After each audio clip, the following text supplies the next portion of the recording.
السلام عليكم أعزائي الطلبة والطالبات مرة أخرى في فيديو جديد. اليوم إن شاء الله غنشوفو premier principe de la thermodynamique et application de ce principe. Donc premier principe de la thermodynamique. Donc le principe 1 donc فيه جوج د les énoncés ولكن حنايا ما نعطيوهاش sous forme des énoncés نعطيوه sous forme d'une relation mathématique pour simplifier. Donc premier énoncé il dit que quand un système subit une transformation cyclique fermée qui se ramène à l'état initial, donc l'énergie totale de cette réaction ou bien de cette transformation égale à zéro, c'est-à-dire comme la définition d'une transformation cyclique. Et le deuxième énoncé, c'est-à-dire lorsqu'un système subit une transformation, donc il change deux types d'énergie, l'énergie dynamique c'est le travail et l'énergie calorifique qui est la chaleur, mais cette énergie totale ne dépend pas du chemin suivi, elle ne dépend que de l'état initial et l'état final. Donc, sous forme mathématique, la variation de l'énergie interne, telle que U, c'est l'énergie interne, égale, c'est le travail plus la chaleur échangée au cours d'une transformation. Sous forme d'une différentielle, c'est-à-dire d du U égale, c'est le travail élémentaire plus la chaleur élémentaire. Donc, c'est la définition ou bien c'est la relation de premier principe de la thermodynamique. Les autres types d'énergie, des fonctions d'état. Donc, U, c'est une fonction d'état.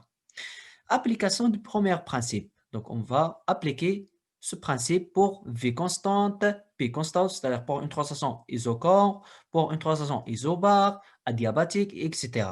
Donc, à volume constant, c'est-à-dire pour une transition isochore, on va appliquer le principe. Donc, par définition, la différentielle du U, c'est-à-dire la différentielle de l'énergie interne égale c'est le travail élémentaire plus la chaleur élémentaire. Et on sait que le travail égale c'est moins P d de V. Et Q égale en fonction de T et V, puisqu'on travaille avec constante, on va écrire Q en fonction de la température volume égale c'est NCV d de T plus NL d de V.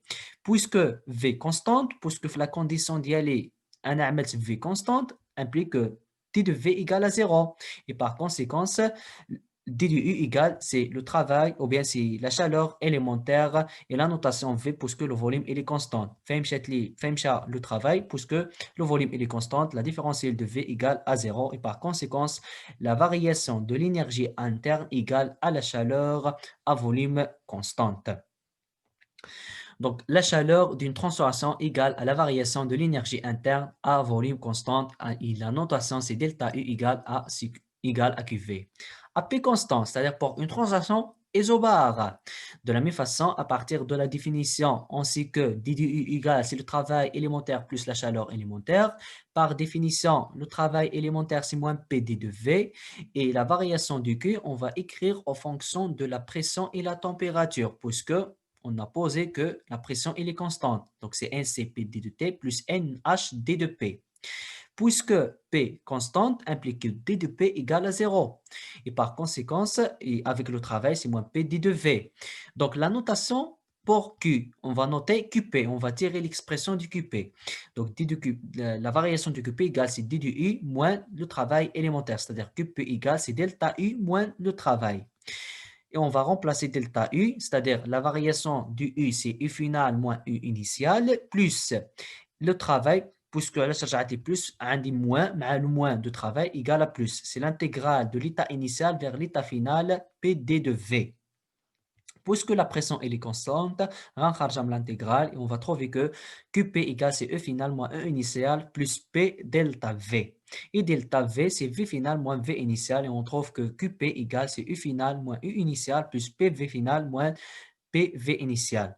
On va donc نجمع اللي فيهم final بوحدهم initial بوحدهم غتجيني QP égale c'est E final plus PV final moins U initial plus PV initial. Et on va poser que on pose que H égale c'est U plus PV par définition, avec H c'est l'enthalpie.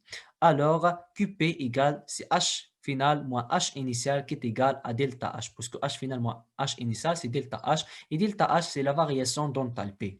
Donc H c'est l'enthalpie, delta H c'est la variation d'enthalpie correspondant à la chaleur à P constante. Donc à V constante, on a trouvé que QV égale à delta U. et à P constante, on a trouvé que QP égale à delta H. Avec delta H et delta U, ce sont des fonctions d'état, ne dépendent pas du chemin suivi. C'est la définition du premier principe de la thermodynamique. Elles ne dépendent que de l'état initial et l'état final. Avec delta H du cycle et delta U du cycle égale à 0 à partir de la définition d'une translation cyclique.